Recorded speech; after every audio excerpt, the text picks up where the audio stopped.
जब हम सेंटर पर भी आते हैं, ये बातें हमें राय दी जाती है। कई भाई बहनें कहते हैं हम वहां गए, बहन ने बताया ये नहीं करो, ये नहीं करो, ये नहीं करो, तो फिर तो हम गए नहीं उसके बाद।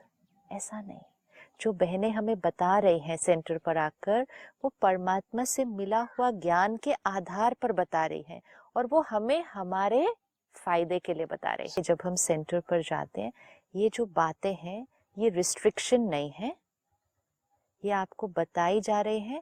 आप आत्मा अपने लिए जैसे जैसे इसको करते जाएंगे, वो आपकी पावर को बढ़ाएगा।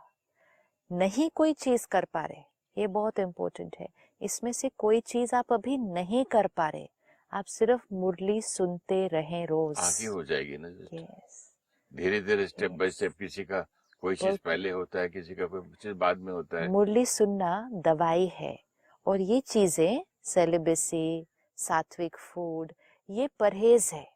मुझे डॉक्टर ने लिखा था 40 मिनट्स वॉकिंग डेली, तो अब 40 नहीं हुआ पहले दिन, 5 ही हुआ, 10 हुआ, धीरे धीरे 11 हुआ, राइट, 12 हुआ, तो बिल्कुल, क्या हो गया? राइट, तो लिखा है ना, इट्स लाइक ए प्रिस्क्रिप्शन भी। हाँ, आपकी हेल्थ अगर अच्छी चाहते तो ये करो। ये सब करो, आपको अगर इस रास्ते में जल्दी राइट, जाना है, आगे बढ़ना है, हाँ, ट्रेन में नहीं जाना है, प्लेन में, क्योंकि हमको हाँ, जल्दी समय पहुंचना है, बचाना है, काम ज्यादा करना तो है, फिर यहाँ पे दिखाया गया है कि भाई आपको बिल्कुल, वहां तक जल्दी पहुंचना है, राइट। ये करेंगे तो आपको फायदा है। और अगर फिर भी किसी भी कारणवश, this we need to remember, किसी भी कारणवश अगर आपको लग रहा है कि आप इनमें से कोई चीज करने के लिए अभी रेडी नहीं नहीं है, है।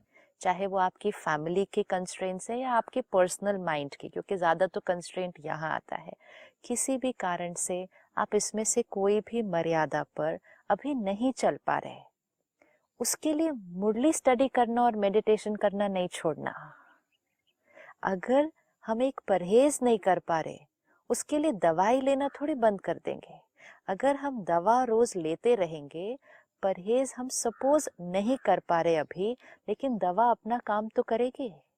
लेकिन हमने अगर कहा कि हम परहेज नहीं कर पा रहे, तो हम दवा भी नहीं लेंगे, तो हम उस डॉक्टर के पास ही नहीं जाएंगे, तो फिर तो हमारी बीमारी बढ़ती जाएगी। तो इस दवाई को, रोज की मुरली को लेते रहें। जो मर्यादाएं हमें सेंटर पर बताई जाती हैं, वो हमारे अच्छे के लिए है। जैसे जैसे ठीक लगता जाए, एक एक मर्यादा को अडॉप्ट करते जाएं, आत्मा प्योरिफाई होती जाएगी। फिर सेकंड स्टेप, उसका कनेक्शन परमात्मा के साथ और इजी होता जाएगा। और इसीलिए बाबा ने कहा कैचिंग पावर, और वाइब्रेशंस कैच करने की शक्ति बढ़ती जाएगी। आप एक्सपीरियंस करेंगे कि जब आप लोगों से मिलेंगे, तब आप लोगों के शब्दों और व्यवहार से नहीं, उनके वाइब्रेशंस को पहचान पाएंगे। आपको वाइब्रेशंस पता चलेंगे कि ये व्यक्ति ऐसा है।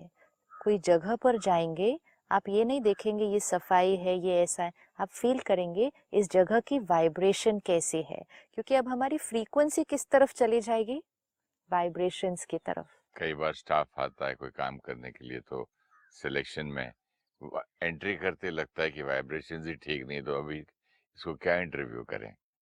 सो इम्पोर्टेंट हाँ। कि अब हमारी जो इंटरैक्शन है, वो शब्द और व्यवहार से ऊपर उठकर वाइब्रेशन से होने लगी है, कि ये जगह की वाइब्रेशन कैसी, इस आत्मा की वाइब्रेशन कैसी। ऐसी आत्माएं जो वाइब्रेशंस को परख पाएंगी और कैच कर पाएंगी, वो आत्मा कभी धोखा नहीं खाएगी।